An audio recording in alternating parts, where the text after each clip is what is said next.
আসসালামু আলাইকুম। সবাই কেমন আছেন? আশা করি সবাই ভালো আছেন। আমি আল্লাহর রহমতে ভালো আছি। আজকে আপনাদের সামনে আমি চালের আটার পাপড় তৈরি করে দেখাবো। তো আসেন কিভাবে তৈরি করি সেটা আপনাদেরকে দেখাই। এখানে আমি চালের গুঁড়া বা আটা যেটা আপনারা বলেন আমি পরিমাণ মতো নিয়ে নিয়েছি। আর পরিমাণ মতো নিয়ে নিয়েছি এখানে জিরা গুঁড়া, মরিচের গুঁড়া আর পরিমাণ মতো লবণ। এগুলো আমি এখন এই গুঁড়ার সাথে বা আটার সাথে মিশিয়ে নিচ্ছি। মরিচের গুঁড়া, জিরা গুঁড়া আর লবণ আমি ভালো করে চালের গুঁড়ার সাথে মাখাই নিচ্ছি। ভালোভাবে মিশিয়ে নিয়ে তারপরে পানি দিয়ে দেব। এখন আমি দিয়ে দিচ্ছি পানি।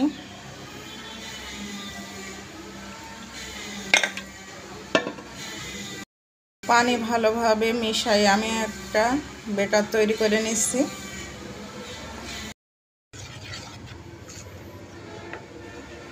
সুন্দর করে আমি মশলার সাথে আটা ও পানি মিশিয়ে নিচ্ছি।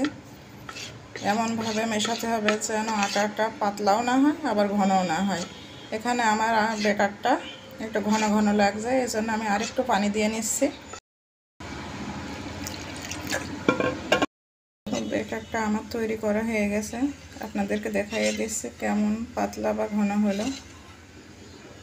ঠিক এইভাবে আপনারা তৈরি করে নেবেন, একদম পাতলাও না আবার ঘনও না।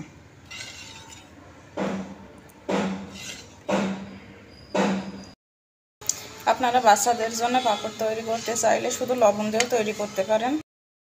আমি পাঁপড়টা পানির ভাপে সেদ্ধ করব, ওই জন্য চুলাটা আমি অন করে দিয়ে কড়াইতে একটু পানি দিয়ে দিয়েছি।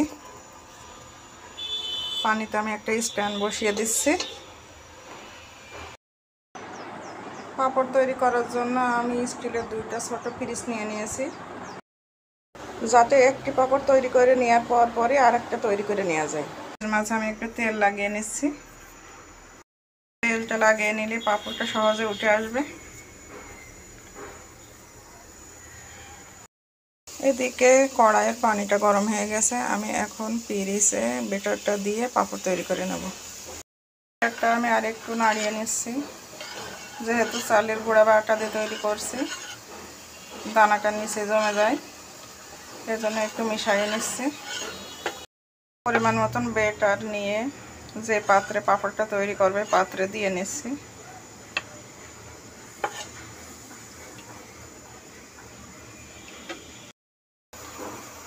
এখন পিরিসটা আমি পানির ভাপে বসিয়ে দিচ্ছি। মাত্র 30 সেকেন্ডে আমার একটা পাঁপড় তৈরি হয়ে যাবে।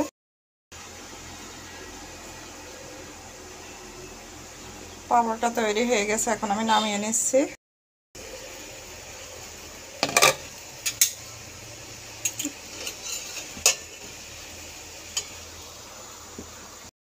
হালকা ঠান্ডা হলে একটা খুন্তির সাহায্যে এই পাশটা আলগা করে নিচ্ছে।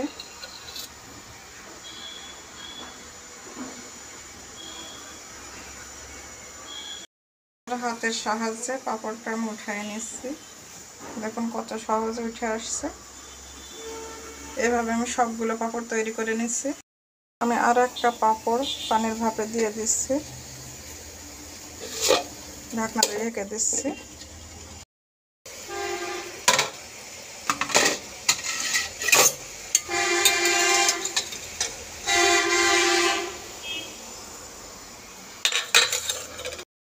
এইভাবে সবগুলো পাঁপড় আমি তৈরি করে নিয়ে রোদে মেলে দেব। একইভাবে আমি সবগুলো পাঁপড় তৈরি করে নিয়েছি, এখন রোদে মেলে দিয়ে শুকিয়ে নেব। আমি রোদে পরিষ্কার একটা পলিথিনের কাগজ বিছাইয়ে নিয়েছি, ওর উপরে আমি পাঁপড়গুলো একটা একটা করে বিছাইয়ে দিচ্ছি। আমি সব পাঁপড়গুলো এভাবে রোদে মেলিয়ে দিয়েছি। 3 থেকে 4 ঘন্টার ভিতরে আমার পাঁপড়গুলো শুকিয়ে যাবে। আপনারা কাপড়ের উপরেও পাঁপড়টা নেড়ে শুকাই নিতে পারেন। পাঁপড়টা উল্টাইয়ে দিচ্ছি যাতে দুই পিঠই ভালোভাবে শুকায়।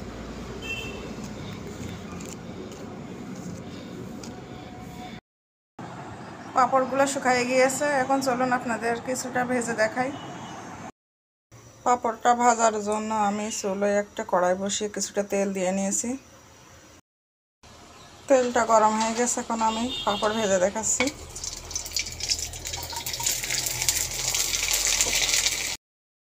আমি আরও কিছু পাঁপড় আপনাদেরকে ভেজে দেখাচ্ছি।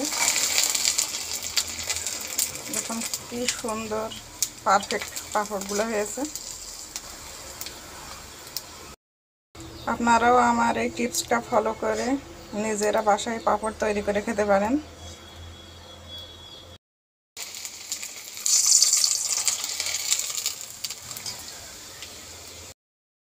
এভাবে আমি কিছু পাঁপড় ভেজে নিলাম। এখন চলুন আপনাদেরকে দেখাই পাঁপড়টা কত মচমচা হয়েছে।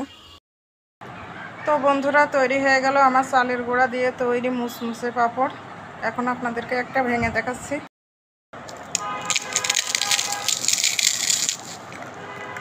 তো বন্ধুরা দেখুন কতটা মুসমুসে হয়েছে আমার এই পাঁপড়টা। এই ধরনের আরও অনেক ভিডিও দেখতে চাইলে আমার চ্যানেলটা অবশ্যই সাবস্ক্রাইব করে রাখবেন। আর সবাইকে ধন্যবাদ আমার এই ভিডিওটা দেখার জন্য। আল্লাহ হাফেজ।